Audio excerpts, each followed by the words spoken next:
नमस्ते, आपको स्वागत करती हूँ। 600 साल पहले महापुरुष अच्युतानंद जी ने जो भविष्य मालिका लिखा है, आज क्यों प्रचार प्रसार हो रहा है? पहले क्यों नहीं हुआ खुलासा? क्योंकि मालिका में बहुत सारे गुप्त बातें लिखा हुआ है, इसीलिए महापुरुष ने कहा है ये मेरी मालिका सिर्फ कली युग की अंत में खुलासा होगा। पहले मालिका प्रसार हो जाता तो बहुत सारे लोग व्यापार बना देते। 2022 में भारत की दिया बुझ जाएगा। ऐसा क्यों महापुरुष ने लिखा है? क्या है इसका मतलब? श्री क्षेत्र पुरी जगन्नाथ मंदिर की आसमान पर खून जैसे लाल हो गया और जगन्नाथ मंदिर के ऊपर बहुत सारे चील उड़ते हुए दिखा गया। उसके बाद हमने कहा बहुत बड़ा संकट आने वाली है। उसके कुछ दिन बाद आप देखा होगा chief of defence staff Bipin Rawat ji कैसे शहीद हो गए। यानी भगवान ने संकेत दिया था और भारत की सेनापति का मृत्यु हो गई।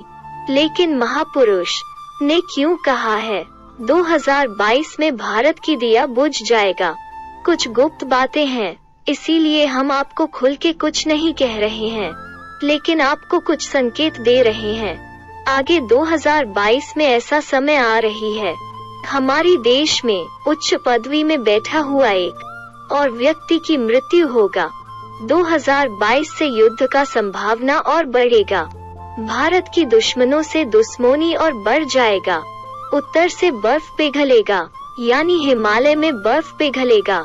उत्तर पूर्व में माँ हिंगोला अग्नि प्रलय करेंगे, यानी उत्तर भारत और पूर्व भारत में अचानक आग लग जाएगा।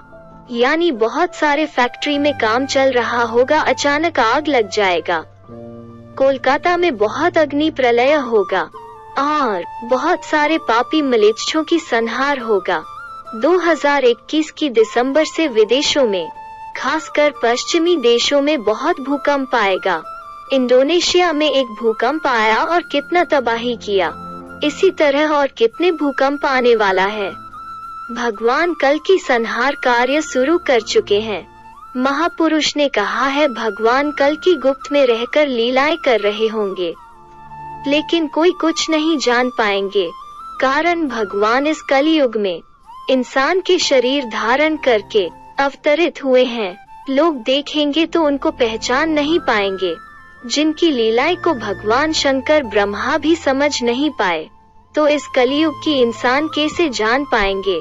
द्वापर युग में भगवान कृष्ण जब वृंदावन में लीला कर रहे थे, उस समय ब्रह्मदेव ने जब भगवान कृष्ण को देखा दोस्तों के साथ खेल रहे हैं और सोचने लगे क्या ये बालक सच में स्वयं भगवान नारायण।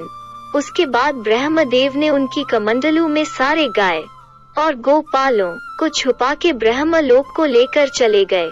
भगवान ने देखा कि उनकी दोस्त और गाय कहीं दिखाई नहीं दे रहे हैं और भगवान ने उनको ढूंढा लेकिन नहीं पाए। लेकिन भगवान कृष्ण ने जान लिया कि ये सब ब्रह्मा जी ने किया है। उसके बाद भगवान कृष्ण अपने शरीर से सारे गाय और गोपालों को सृष्टि कर दिया और सब अपने अपने घर चले गए। ब्रह्मदेव ने सोचा मैं एक फिर से धरती पर जाके देखता हूँ, वो बालक दोस्तों से बिछड़ कर क्या कर रहा होगा। ये सारे बात भगवान कृष्ण ने जान लिया और जब ब्रह्मदेव ने धरती पर आए, उस वक्त भगवान कृष्ण ने ब्रह्मा जी की रूप धारण कर ब्रह्मलोक चले गए और द्वारपाल को कहा मेरे रूप धारण करके एक दानव आएगा, उसको अंदर आने नहीं देना। ब्रह्मदेव जब धरती पर आए और देखा सारे गाय और गोपालों वृंदावन में है, ये देख ब्रह्मदेव ने आश्चर्यचकित हो गए और सोचने लगे मैं तो सबको ब्रह्मलोक में छोड़कर आया, लेकिन ये सब कैसे यहाँ पर आए। ये सोच के ब्रह्मदेव चले गए ब्रह्मलोक, लेकिन द्वारपाल उनको रोका और कहा तुम अंदर नहीं जा सकते, ये मेरी मालिक का आदेश है। ये सब बातें सुनकर ब्रह्मदेव ने आश्चर्यचकित हो गए और दिव्य दृष्टि से देखा अंदर भगवान खुद बैठे हुए हैं। ये देखकर ब्रह्मदेव ने भगवान को कहा है प्रभु मुझसे क्षमा कर दो, मैं आपको पहचान नहीं पाया, आपको परीक्षा करने चला था और भगवान ने वृंदावन को लौट गए।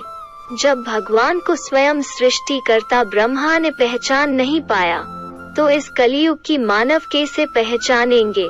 इसी तरह भगवान कल की लीलाएं कर रहे होंगे, लेकिन कोई नहीं जान पाएंगे।